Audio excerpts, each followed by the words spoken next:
So, ayan guys, test natin in review itong sikat na Rowigi AB RAP 52OD.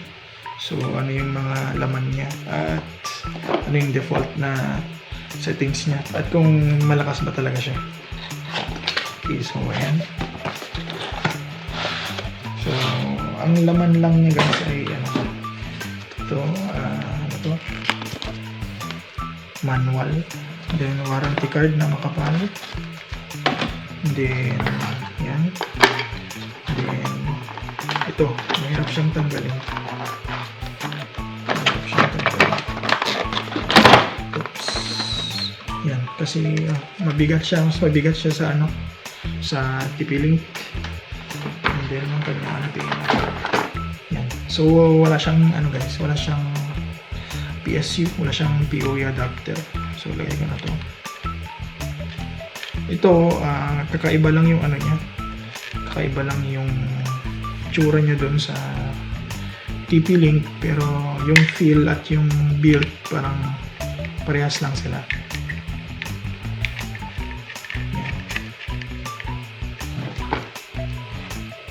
Pero parang mas mahaba siya dito, mas malaki siya dito. Then dito sa likod, pa-curve siyang ganyan. Tapos yung kanyang ilaw nandito sa likod instead na dito sa TP-Link, dito sa side. Ito sa kanya sa likod. And then medyo premium yung feel niya, lalo na dito. Yan. Ito hindi rin siya nahuhulog. Yan. Pero itong pinagkaiba nila, mayroon siyang rubber. Ayan, meron siyang rubber dito. Yun, dun lumamang si Rowigi. And then reset and tsaka LAN POE. Ayan, parehas din sila, isa lang, pero ito pwede ka ring mag-VLAN dito sa loob. Ayan. So tetest natin siya gamit yung POE ni TP-Link kasi parehas silang 24 volts. 24 volts 0.5A, and ganoon din ito siya 24 volts 0.5A. so swak, pwede silang magiging compatible. So side by side testing natin sila, Rowigi versus TP-Link EAP25. So ayan guys, papasukin natin yung ating RAP 52OD.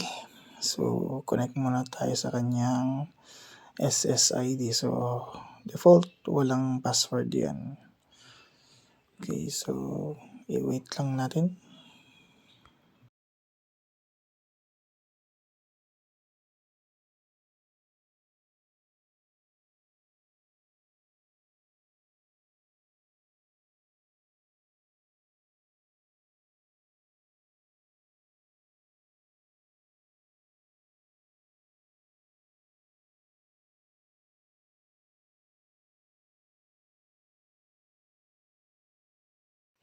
So ayan, sa wakas nag-connect din.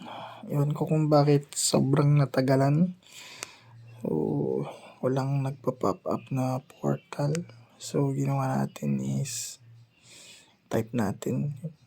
Kaso lang hindi ko sure. So kailangan kong kunin yung kanyang IP config.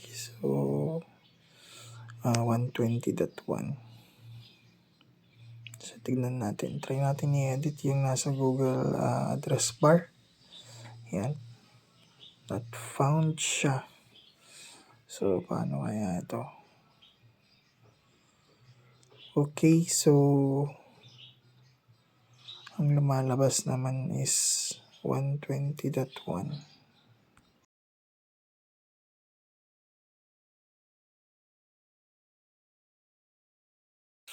Tag-try tayo sa ibang browser.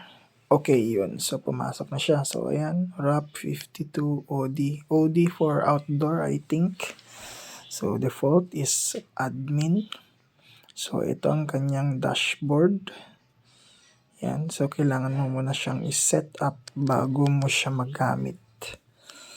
So, not necessarily na kailangan mo ng app dito.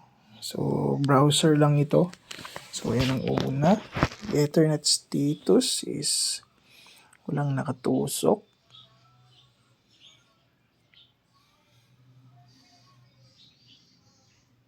So, kailangan niya ng kailangan niyang malagyan ng internet para gumana yung cloud niya. So, lagyan natin.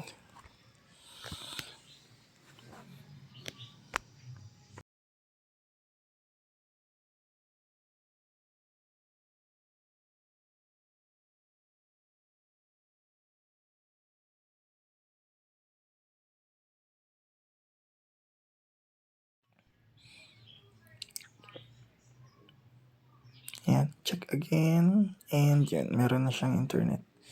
So, set up muna natin yung yung kanyang network name. Yan. So, ang lalagay ko dito is yan, yung access point name. Yan. And then,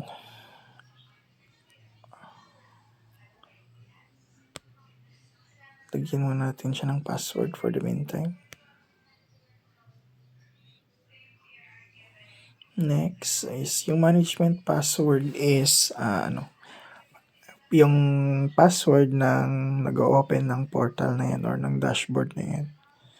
So, walang Philippines. Meron ba? Okay, tignan natin. Yun, meron. Then, Asia Manila. Then, create network tayo. Then, antayin lang natin matapos.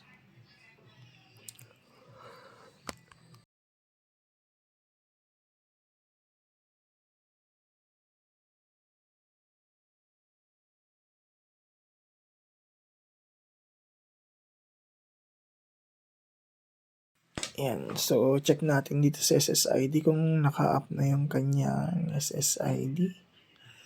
That is Tomas Piso Wi-Fi. So, ayun, meron na siya. So, connect tayo doon para ma-open natin ulit itong dashboard niya. Yan. So, dahil nilagyan natin ng password, kahanap na siya ng password. So, that's the initial setup. So, ayan, meron siyang internet. And, pagbalik natin ng browser, kailangan natin siyang i-refresh para makita natin yung mga pagbabago and ma-modify natin yung mga iba pang pwedeng i-customize sa kanya.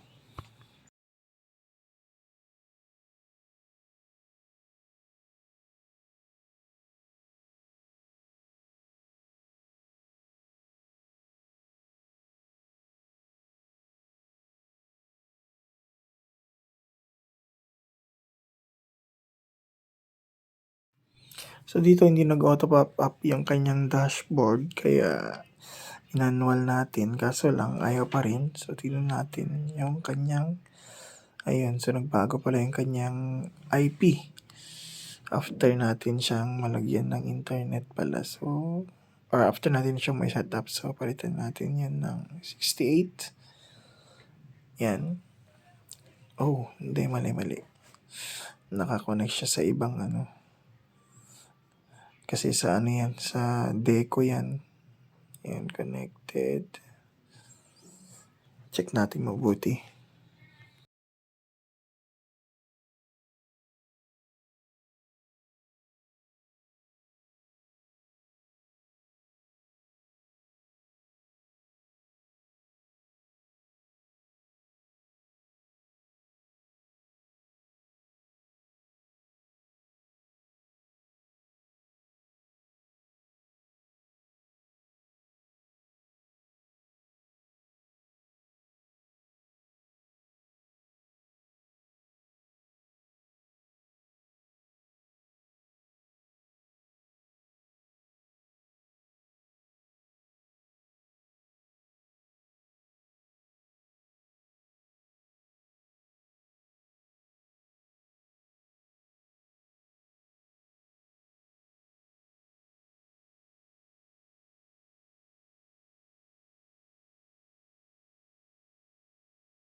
So mapapansin nyo, na-try natin siyang mag-speed test kaso walang internet na binibigay. Though sabi sa icon is connected na siya. And hindi rin ma-open yung kanyang dashboard gamit yung binibigay ng wireless LAN na IP address.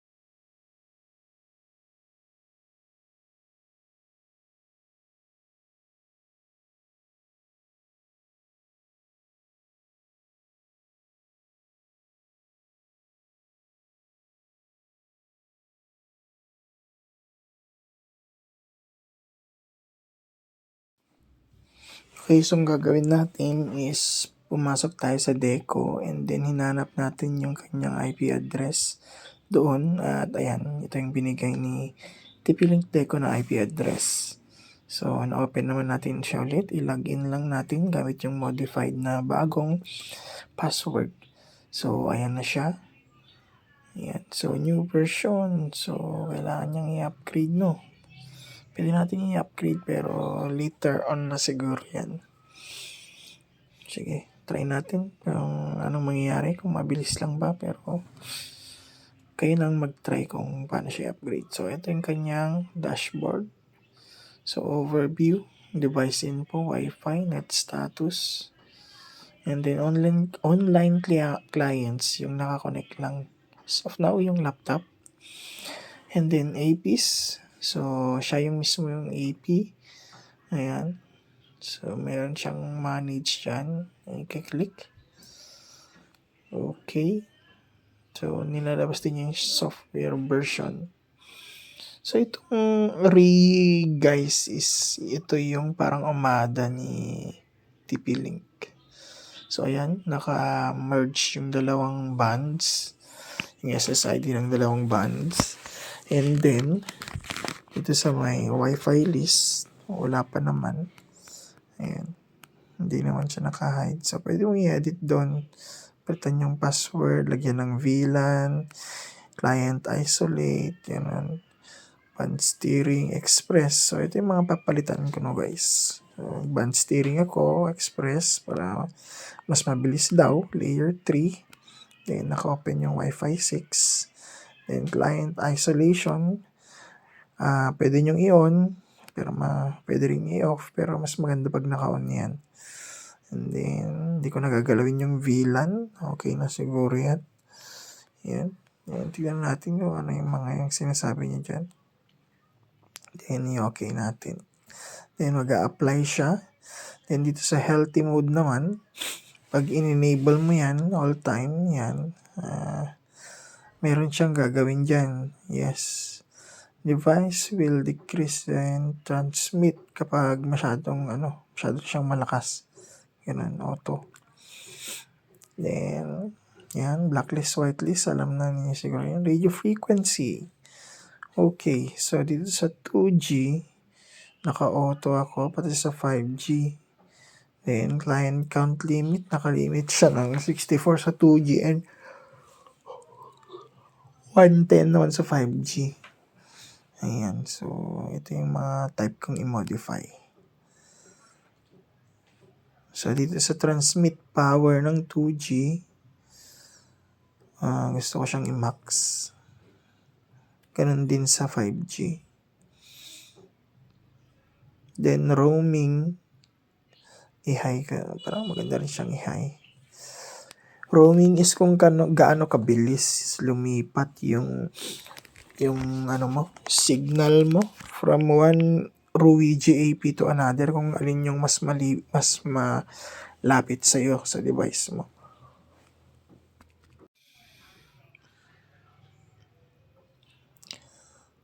And then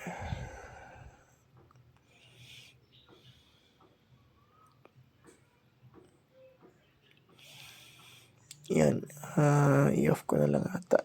Kasi isa lang naman kasi siya. Wala naman siyang kapartner. Then, ayan, remesh. Pwede mo siyang pag-connect-connectahin yung mga different RAP ODs, RAP 52 ODs, or RAP OD series.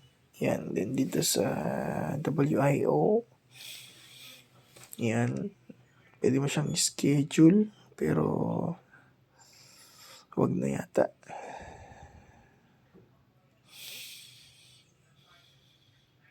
Then, optimization record. So, ang ganyan. Wireless authentication. Kapag gumagamit ka ng na yung AP, tulad ng Umades, ginamit mo siyang controller ng voucher. Yan. So, scheduled reboot. Wala, reboot and reset. Hindi naman. So, yan yung mga nasa settings niya. So, ayun, guest wifi. Pwede mong i-open yun pag nagpapa-voucher ka. Then, pwede mo siyang gawin ng customized portal. Yan. So, as of now is yung laptop lang nakakonect. And, anong gagawin natin? I-edit siguro natin ito.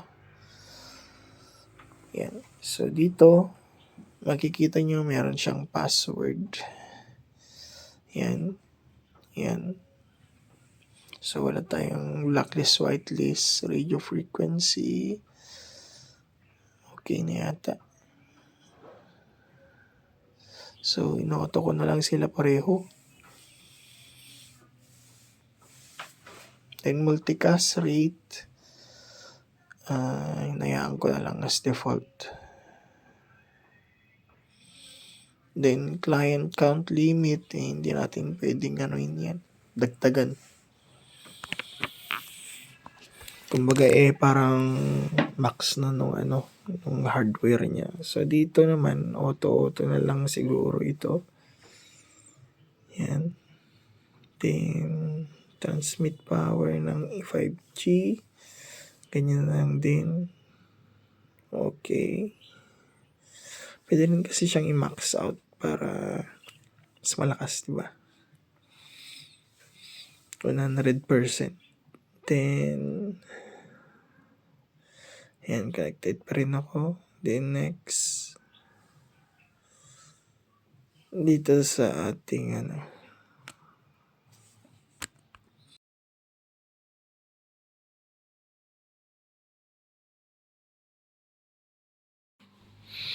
So, yung kanyang net status, makikita dito sa other side. So, medyo 40% na yung kanyang memory usage.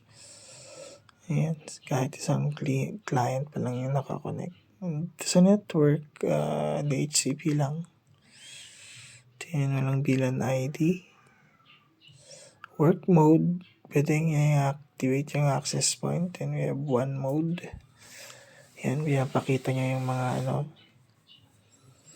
Then next, ito yung kanyang one-click authentication via Ruiji Cloud. And local DNS, pwede mo siyang i-update. Port settings, hindi pwede. Self-healing mesh. Maganda yung term niya, self-healing mesh.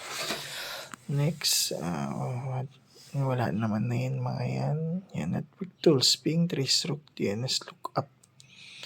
Then, diagnostics. And system time, then logout, and then what else?